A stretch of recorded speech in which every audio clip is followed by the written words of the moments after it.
بات ہے۔ پھر اللہ تعالیٰ نے بتایا 3 صفتیں کٹھی بیان فرمائیں، وہ کیا ہیں؟ والذین لا يدعون مع اللہ الہا آخر، جو توحید کا جام پیتے ہیں اور اللہ کے سوا کسی کو اس کا شریک نہیں ٹھہراتے۔ دوسرا کیا ہے؟ ولا يقتلون النفس التي حرم اللہ الا بالحق، جو ہمارے علاقے میں خاص طور پر جو قتل کی دشمنیاں ہیں، اور اپر پنجاب میں جو قتل کی دشمنیاں ہیں، گجرانوالہ کے ارد گرد، گجرات کے ارد گرد خاندانوں کے خاندان تباہ ہو کے، اور ایسی سرحد اور بلوچستان کے قبیلوں کے قبیلے تباہ ہو گئے، اور نمازی 5 وقت کے، اور میرا اللہ کہتا ہے جو کسی کو قتل نہیں کرتا سوائے حق ہے۔ حق ہے، کوئی زانی پکڑا جاتا ہے اور شادی شدہ ہے اور 4 گواہ اس پہ لگ جاتے ہیں، اب اس کو قتل کرو۔ اور کوئی جنگ ہے کفر اور اسلام کی، جب اس جنگ میں جب سامنے آئے لڑائی کرنے والا اسے قتل کرو۔ لیکن جیسے آج کل ہمارا ماحول ہے قتل قتل قتل قتل، بھائیو اللہ کہہ رہا ہے جو میرے بندے ہیں نا وہ کسی کو ناجائز قتل نہیں کرتے۔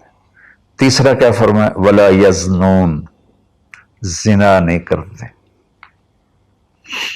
زنا کیسے پھیلتا ہے؟ بے حیائی سے، جو چند دن پہلے میں نے بات کی تھی، تو کچھ لوگوں نے برا منایا، باقی تو اکثر نے ایکسیپٹ کیا، زنا بے حیائی سے پھیلتا ہے۔ اللہ کہتا ہے قل للمؤمنین یغضوا من ابصارہم ویحفظوا فروجہم، ایمان والوں سے میرے محبوب کہو کہ آنکھیں نیچی رکھیں اور زنا سے اپنے آپ کو محفوظ رکھیں۔ سیم آیت وَقُلْ لِلْمُؤْمِنَاتِ يَغْضُضْنَ مِنْ أَبْصَارِهِنَّ وَيَحْفَظْنَ فُرُوجَهُنَّ، اور ایمان والی عورتوں سے کہہ دو کہ اپنی نظریں نیچی رکھیں اور اپنے آپ کو اس فحاشی اور بدکاری سے بچائیں۔ انسان جذبات کا پتلا ہے، اس کے سامنے جب بے حیائی ہوگی تو وہ یقیناً اس کے غلط جذبات ابھریں گے۔ اس لیے میرے اللہ نے، میرے نبی نے ہمیں ایک پاکیزہ اور حیا والی شریعت عطا فرمائی، اور اللہ کا فضل ہے امت کے اندر کہیں حیا چھپا ہوا ضرور ہے۔ خاص طور پر میں اپنے ان بھائیوں سے کہوں گا جو شادی کرنے کے بعد بھی الگ عورتیں رکھی ہوتی ہیں، اللہ کی قسم میں بڑے دکھ اور شرم کے ساتھ یہ بات کر رہا ہوں، کوئی میں ہٹ نہیں کر رہا ہوں، کہ میرے بھائی جو شادی کر کے بھی اور عورتوں سے تعلق رکھتے ہیں، اور اس سے بھی گری ہوئی بات ہے میری بہنیں جو شادی کے بعد بھی غیر مردوں سے تعلق رکھتی ہیں، یہ ہے ہمارے معاشرے میں، اللہ اس سے ہمیں بچائے۔ تو پھر آگے اللہ کہتا ہے اگر تم نے یہ کام کیا وَمَن يَفْعَلْ ذَلِكَ، اگر تم یہ تینوں کام کرو گے، زنا کرو گے، قتل کرو گے، شرک کرو گے، يَلْقَ أَثَامًا، بہت بڑا گناہ ملے گا، يُضَاعَفْ لَهُ الْعَذَابُ يَوْمَ الْقِيَامَةِ، بہت بڑا عذاب ہوگا، وَيَخْلُدْ فِيهِ مُهَانًا، اور ہمیشہ اس میں رہنا پڑے گا۔ لیکن إِلَّا مَن تَابَ، سوائے اس کے جس نے توبہ کر لی، وَآمَنَ، اور ایمان لایا، وَعَمِلَ صَالِحًا، اور اس نے اچھے عمل اختیار کیے۔ اب آگے خوشخبری سننا، اللہ یہ نہیں کہہ رہا اللہ ان کو معاف کر دے گا، اللہ کہہ رہا فَأُولَٰئِكَ يُبَدِّلُ اللَّهُ سَيِّئَاتِهِمْ حَسَنَاتٍ وَكَانَ اللَّهُ غَفُورًا رَحِيمًا۔ اللہ تعالیٰ فرما رہے ہیں کہ ہائے ہائے، اگر تم توبہ کر لو گے نا، ایمان لے آؤ گے، اچھے عمل کرو گے، تو میں صرف تمہیں معاف نہیں کروں گا، تمہاری برائیاں مٹا کے وہاں نیکیاں لکھ دوں گا۔ واہ قربان میرے مولا، کہتے معاف نہیں کروں گا، معاف بھی کروں گا اور تمہارے گناہوں کی جگہ نیکیاں لکھ دوں گا۔ یا اللہ ایسا کیوں کرو گے؟ کہ اس لیے کہ میں غفور الرحیم ہوں۔ تو من تاب وعمل صالحا فإنه يتوب إلى الله متابا، آگے اللہ نے بتایا کہ توبہ کرنے والا ہے کون؟ جو توبہ کرنے کے بعد اپنے عمل کو بدلتا ہے، اچھا کرتا ہے، یہ ہے صحیح توبہ کرنے والا۔ لیکن ایک خوشخبری سنا دو، مثلا ایک آدمی کی توبہ کر کے توڑ دیتا ہے۔ چند دن پہلے ایک نوجوان کا فون تھا، روز نے دھاڑے ماری کہ جی توبہ کرتا ہوں، پھر 15 دن بعد ٹوٹ جاتی ہے، پھر توبہ کرتا ہوں، پھر 15 دن بعد ٹوٹ جاتی ہے۔ میں نے کہا توبہ کرتے ہو؟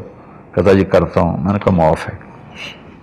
وہ انسان ہی نہیں جس سے خطا نہ ہو، وہ انسان ہی نہیں جو بھولے نہیں۔ تو میرے اللہ نے توبہ کی کوئی لیمٹ نہیں رکھی، نہ عدد نہ عمر۔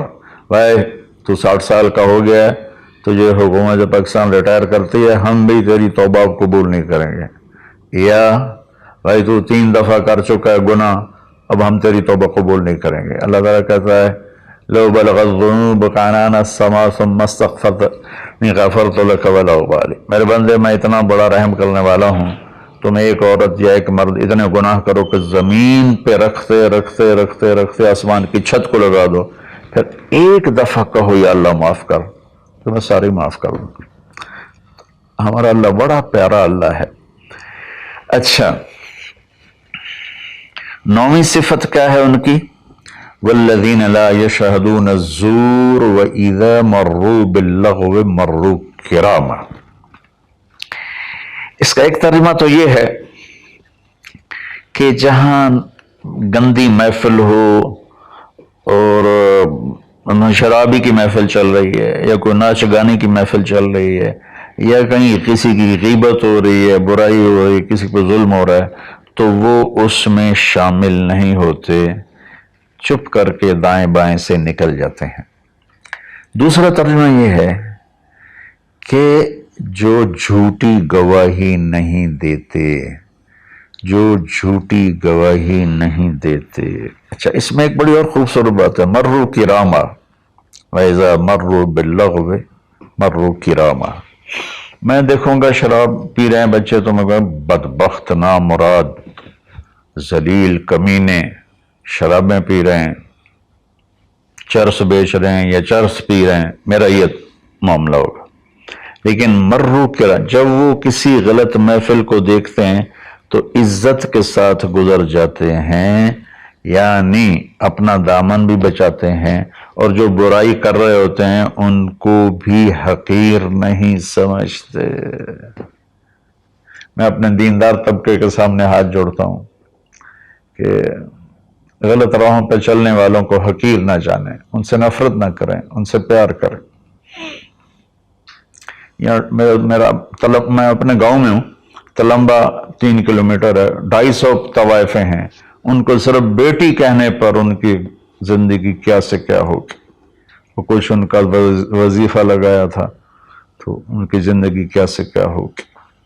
تو بھائی کسی کو حقیر نہ جانو، کسی سے نفرت نہ کرو، چاہے کوئی غیر مسلم ہے، چاہے کوئی مسلم ہے لیکن تمہارے عقائد کے خلاف ہے، یا تمہارا جھگڑا ہے، تمہیں لڑائی ہے، یا وہ زانی ہے، شرابی ہے، جواری ہے، نفرت نہ کرو، نفرت نہ کرو، نفرت نہ کرو۔ اور 10ویں ہو گئی وَإِذَا مَرُّوا بِاللَّغْوِ مَرُّوا کِرَامًا، کہ وَالَّذِينَ إِذَا ذُكِّرُوا بِآيَاتِ رَبِّهِمْ لَمْ يَخِرُّوا عَلَيْهَا صُمًّا وَعُمْيَانًا۔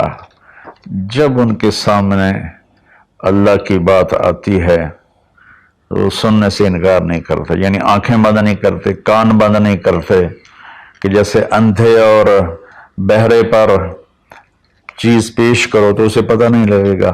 تو میرا اللہ کہہ رہا ہے کہ جب ان کے سامنے میری بات آتی ہے، میرا قرآن آتا ہے، میرے نبی کا فرمان آتا ہے، تو اندھے بہرے نہیں ہوتے بلکہ غور کر کے سنتے ہیں، غور کر کے سنتے ہیں۔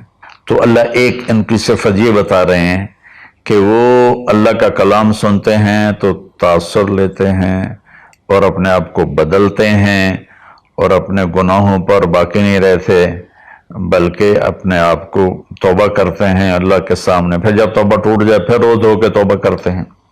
11، 12ویں صفت کیا ہے؟ سبحان اللہ، واہ جی واہ۔